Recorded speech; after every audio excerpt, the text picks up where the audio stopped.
The horrifying night in Thailand. Ghosts, legends, and forbidden beliefs. Welcome to the horrifying night in Thailand, where ancient spirits walk among the living, and every shadow might carry a soul that never left. In this land of sacred rituals and whispered warnings, legends are not just stories, they're survival guides. Every gesture, every word, every step could either protect you or invite something in. Some tourists laugh. Locals don't, because once the rules are broken, the spirits remember, and they rarely forgive. Mae Nak, the ghost who waited too long. In the heart of Thailand's capital, not far from the chaotic streets of modern-day Bangkok, there is a story that refuses to die. A story whispered by elders, retold in temple murals, and feared in hushed prayers. It's the tale of Mae Nak Phra Kanong, the woman who loved her husband so deeply, she defied death itself, a love too strong.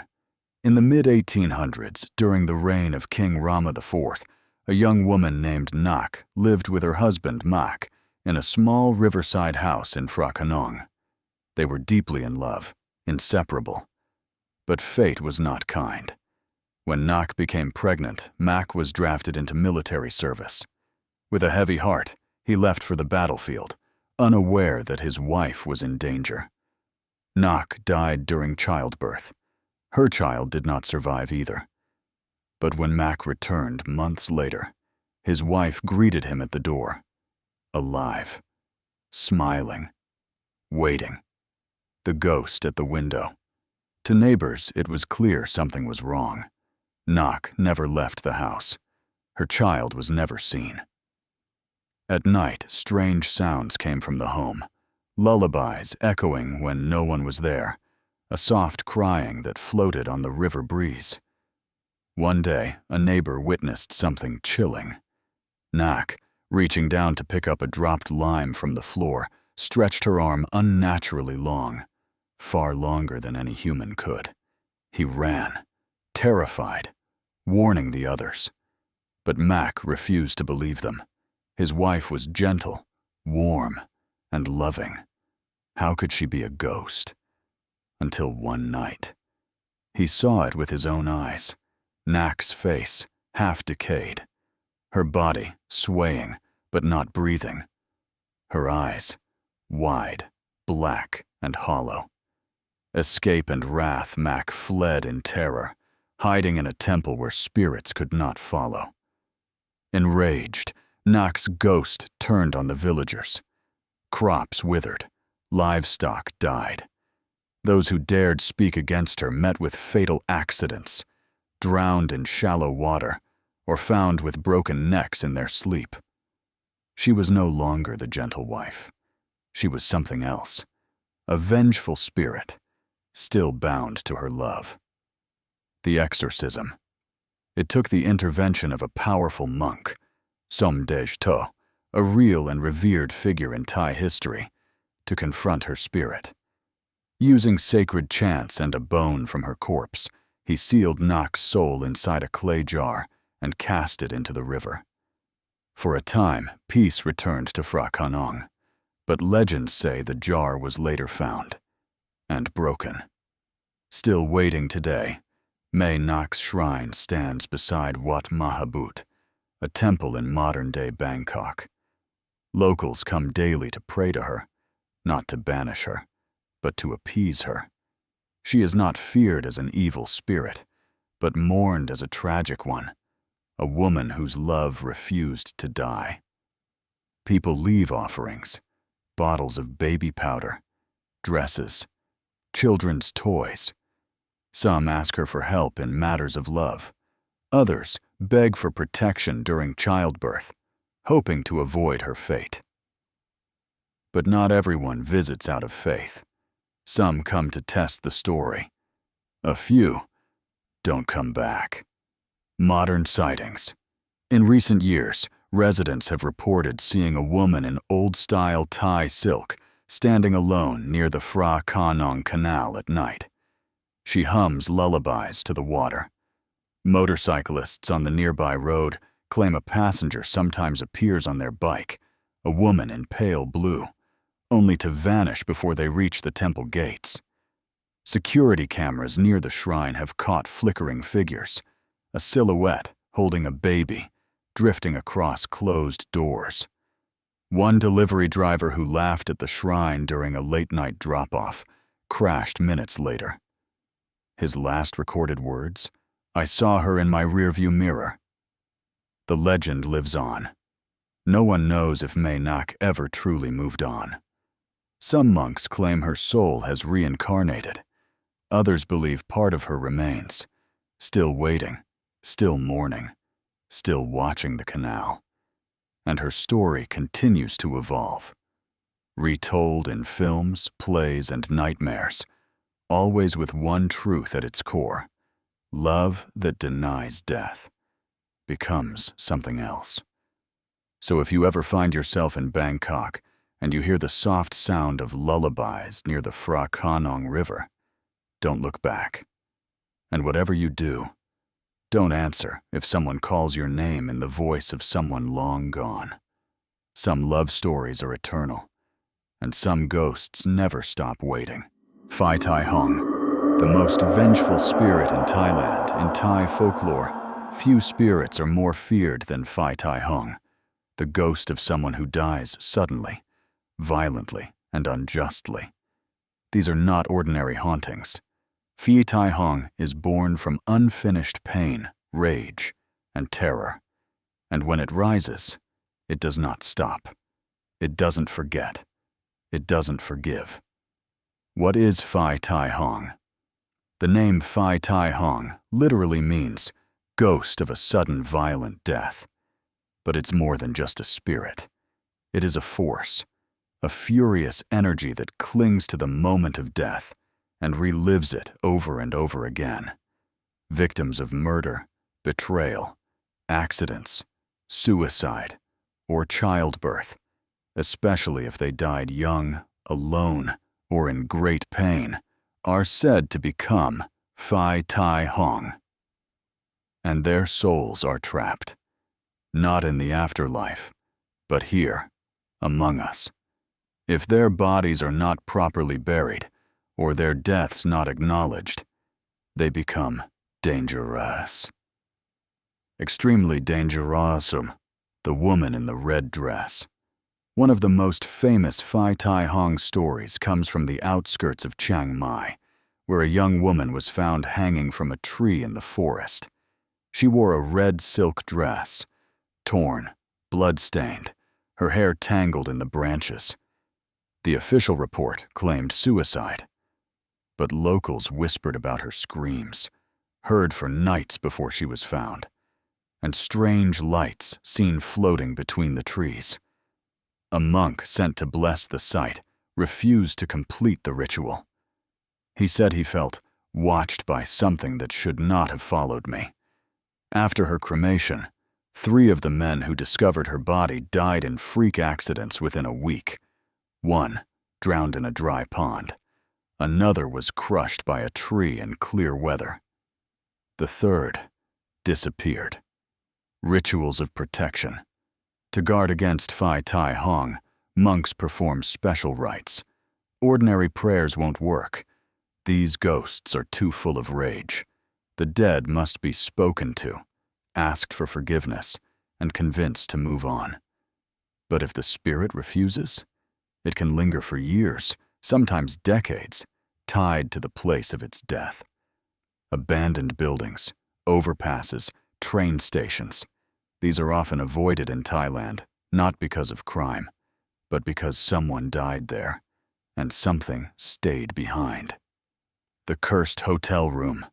In 2003, a young man checked into a hotel room in Bangkok, room 409. The front desk warned him. The room had not been used in months. He insisted. That night, hotel staff reported loud thuds and a woman screaming in the hallway. But when they checked, no one was there. The next morning, the man was found dead. No wounds, no struggle. Just a look of pure terror on his face, mouth open, eyes wide and frozen in fear. When investigators reviewed the security footage, they saw him entering the room alone. But 3 minutes later, the door opened again, and a woman in a red dress followed him inside. Rules of the Phi Tai Hong locals. Say there are signs you're near such a spirit: sudden drops in temperature, the smell of jasmine or decay, a woman's voice calling your name, even if you're alone, a shadow that lingers, even when you've left the room. It is especially dangerous to speak ill of the dead around places where people have died tragically. It's believed to draw their attention, and once Phi Tai Hong knows your name, it may follow you home. The Forgotten Temple. In a village near Ayutthaya, there's an old ruined temple where a pregnant woman once died during childbirth, alone and abandoned. Locals refused to go near it at night. They claimed to hear a baby crying, then suddenly silenced, followed by soft footsteps, and then a scream. A monk who tried to cleanse the temple disappeared. When another group came days later to search for him, they found only his robe, folded neatly on the altar, and blood smeared across the wall in the shape of a hand. No one goes there anymore. They say she still waits inside, believing her child was stolen, her fury growing with every year that passes. Not just a ghost, a warning. Phi Tai Hong isn't just a horror story. It's a cultural warning that injustice leaves scars, even on the soul. People light incense at crash sites. They whisper apologies near rivers where someone drowned. They avoid certain words when passing funeral processions, because death is not the end, not for everyone. So if you're ever in Thailand and you hear a soft cry in the night, or a shadow flickers across your mirror when no one's home, don't call out. Don't answer back. And whatever you do, don't turn around if a woman in red stands at the edge of your vision, because she may not be living, and you may have just met a Phi Tai Hong. The Haunted Temple. When even monks fled in the night in the quiet forests of northern Thailand, hidden among the misty hills, there once stood a small Buddhist temple, ancient, weathered, and long forgotten by the modern world. For decades, it was a place of peace, a sanctuary, until one night, all the monks left. They didn't pack, they didn't speak, they simply fled, barefoot, in the middle of the night, and never returned. Wat Sakkawon, a place of silence. The temple, known as Wat Sakkawon, had no electricity. No road led directly to it. The monks who lived there were used to simplicity, silence, and solitude. They followed strict practices of meditation, chanting, and daily alms.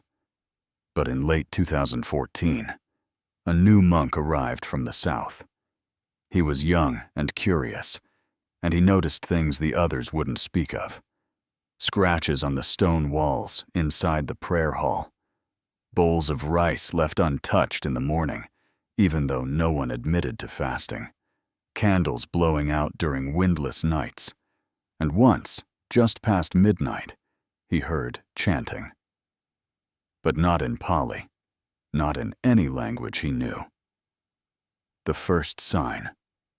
One senior monk, known for meditating alone in the woods behind the temple, stopped coming to morning prayers.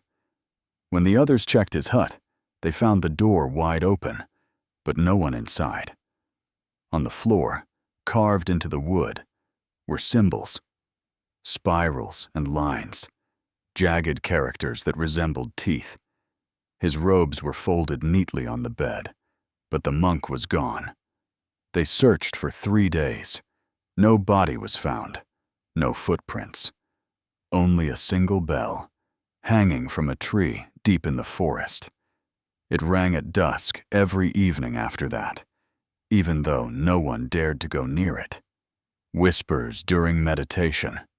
The monks began hearing voices during their evening meditation. Some said it sounded like crying. Others like laughter, distant, breathless, broken. One described a hand brushing against his back while he chanted, cold but dry, as if made of paper. Another saw a shadow behind the altar, moving as if pacing. But when he turned, there was nothing there. One night, a novice screamed and fled from his hut, claiming a figure had been standing at the foot of his bed. Her face, he said, was upside down. The possession.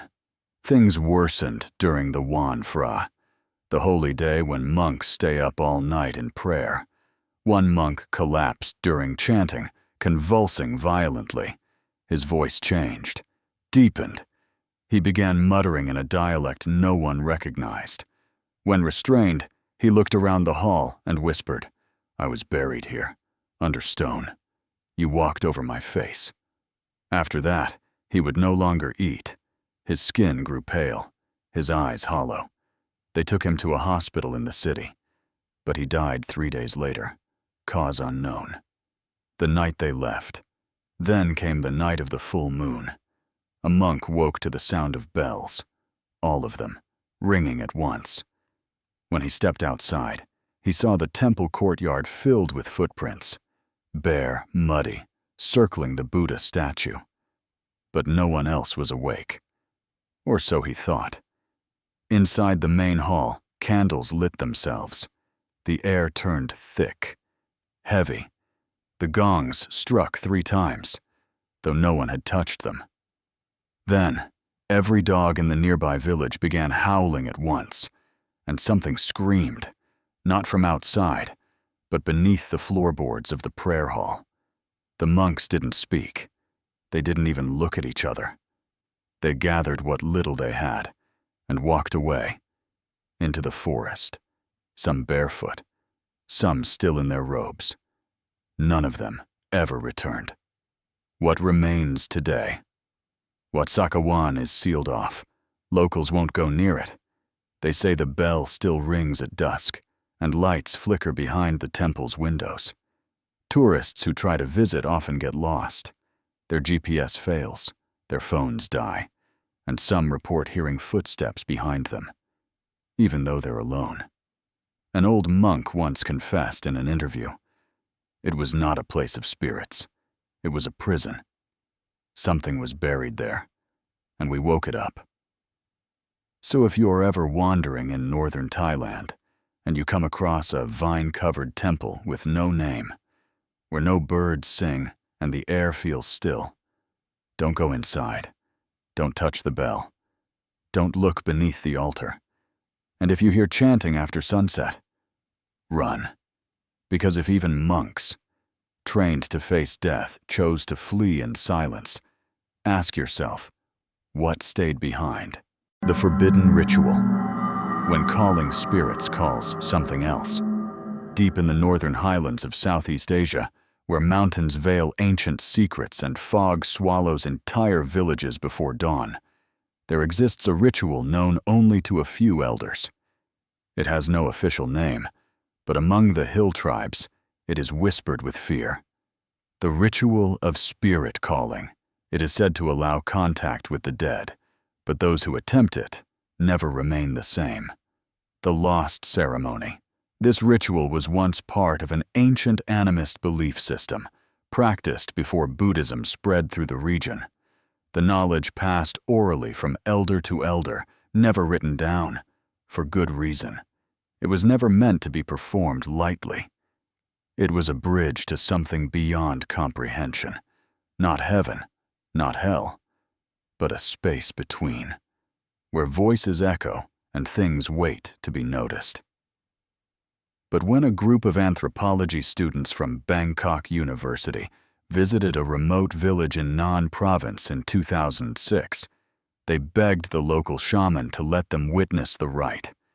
At first, he refused. Then, one of them offered money. That was his first mistake. The ritual begins. The ritual was set to take place in a forest clearing just after midnight. No lights. No metal, no voices after it began. Participants had to fast for 12 hours. They were instructed to sit in a circle of ash, with a cup of animal blood placed before each of them. At the center, a clay urn filled with river water, covered by an old cloth.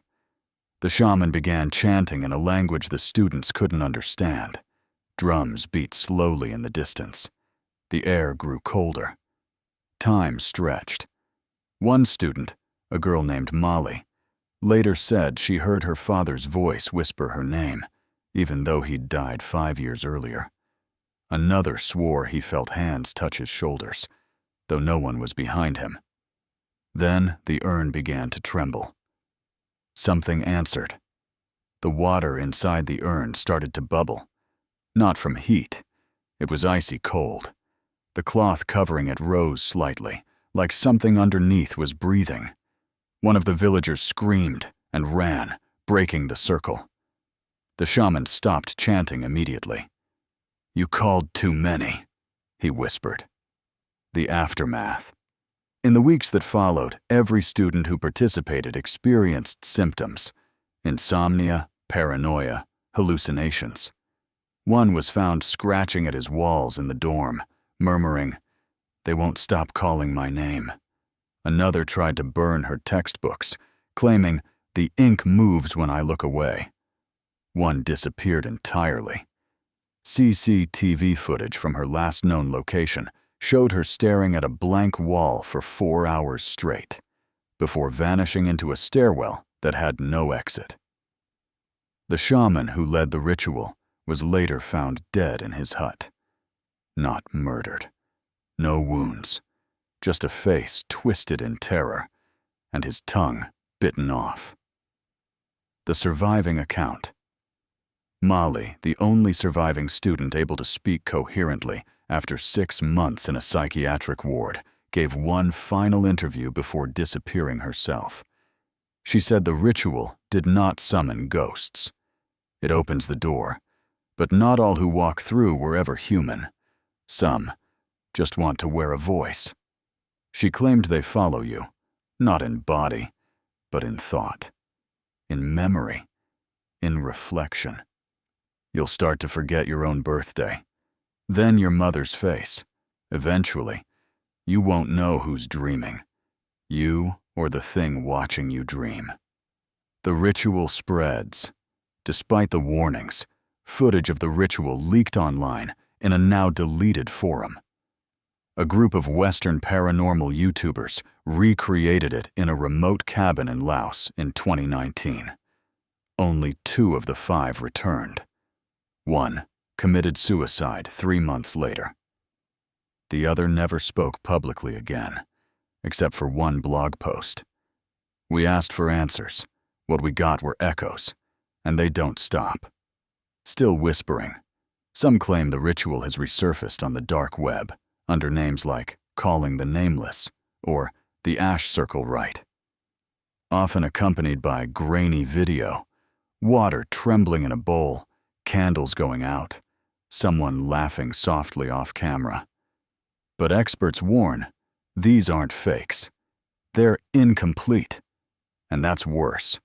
An incomplete ritual opens the door, but never closes it. A final warning. If you ever come across the instructions for the spirit calling ritual, in an old book, a cursed website, a dusty recording passed between thrill seekers, don't perform it. Don't even read it out loud. Because the moment you know how it works, it knows you know. And once your name is spoken in the space between the worlds, you may never sleep alone again. The Vanished Village. A curse washed away by rain in the remote highlands of northern Vietnam, nestled deep between 2 fog-covered ridges, there was once a village not found on any map. Locals called it Jom Rung Mo, the village of the fated forest. It was said to be older than the country itself. Generations had lived there, untouched by the outside world. No electricity, no paved roads, just wooden houses, winding paths, and an old shrine built from black stone that no one dared to touch. And then, One night, the entire village vanished, without a scream, without a trace, swallowed by rain. The last known visit. In 2006, a forest ranger named Dung was assigned to patrol the surrounding mountains. He stopped in the village for shelter during an approaching storm. The people were quiet but kind. They offered him tea and warned him not to stray near the old shrine at the edge of the village. He asked why. The elder only replied, "Because it listens." That night, as the rain poured down and thunder echoed across the peaks, Dung lay awake in a stilt house, staring at the ceiling. He thought he heard chanting in the distance, low, rhythmic, almost underwater. He left before dawn. That would be the last time any outsider saw the village. The morning after, 2 days later, after the storm passed, a supply convoy traveled through the same mountain route. They stopped where the village should have been, but all that remained were blackened foundations, as if the houses had burned and dissolved into ash. No bodies, no debris, no sound. Even the shrine had crumbled. The black stones lay scattered, as if something had erupted from beneath. Officials claimed it was a landslide, but satellite images showed no evidence of one. No earth movement, no flood, just absence. Whispers of the curse locals began speaking of the curse of the Black Shrine, an ancient site supposedly built to keep something beneath the village from waking. Stories resurfaced, old tales told by grandparents around fire pits, that a spirit had once been sealed there by mountain shamans, that the village's ancestors had offered it blood once a year to keep it sleeping, that when the younger generation stopped believing, stopped the offerings, the balance broke. Rain, in their stories, wasn't just water. It was a sign, a cleansing. The ranger's nightmare. A year after the disappearance, Dung, the ranger, was found wandering the jungle barefoot, muttering to himself, eyes wide and sunburned. He had vanished for weeks. When rescued, he kept repeating, "They're still there, underneath. They're not dead, just wet." He never spoke again after that. His family placed him in a psychiatric hospital near Hanoi, where he drew the same image over and over, a spiraling mouth in the earth, surrounded by houses with no windows. The Forbidden Trail. Today, hikers and thrill-seekers sometimes look for the site of the vanished village, but compasses fail near the mountain ridge. GPS shows overlapping terrain or blank maps. Those who insist on staying overnight in the area often report strange dreams. One hiker claimed she saw an entire village in the fog, smoke curling from chimneys, children playing near a river. But when she approached, the fog swallowed it, and when it cleared, nothing remained but muddy footprints and a half-sunken doll. What was woken, geologists later surveyed the site and found signs of artificial tunnels deep underground, older than any known settlement in the region. No one knows who built them, or why. They also found traces of iron teeth, hand-carved and buried in patterns beneath where the shrine had once stood, like a warning, like a lock. But whatever was beneath, it had been let out. A final omen. During the monsoon of 2020, a village 20 kilometers away reported hearing voices in the rain, soft, whispering, like a prayer spoken backward. Children began sleepwalking. One was found digging into the soil with her bare hands, whispering, "They're still hungry." And one night, the river turned black for a single hour, before clearing again without explanation. The village has since erected a shrine at the base of the hill, not to honor anything, but to apologize. If you hear chanting in the rain, you might think it's thunder or wind through the trees, but listen closely. If the rain begins to fall evenly, like footsteps pacing around you, and you hear a voice that isn't yours say your name. Don't answer. Don't run. Because you can't run from a place that's already underneath you. Conclusion. So what truly happened that night? Scientifically, the human brain is vulnerable in unfamiliar settings, especially in places soaked in cultural fear and heavy symbolism. The mind fills in the blanks, crafting terrors from shadows. Sleep paralysis, group hysteria, electromagnetic anomalies, all plausible explanations. But on the spiritual side, Thailand holds centuries of belief in ghosts that cling to emotion, unfinished lives, or sacred grounds disturbed. Locals speak of rituals that bind spirits, curses passed down, and names you should never say aloud. In such a world, disbelief is a risk, and disrespect is a curse. So was it just fear, or something older? Watching? Waiting? In Thailand, the veil is thin, and some things slip through. Remember, where beliefs are strong, reality bends. Don't laugh at legends.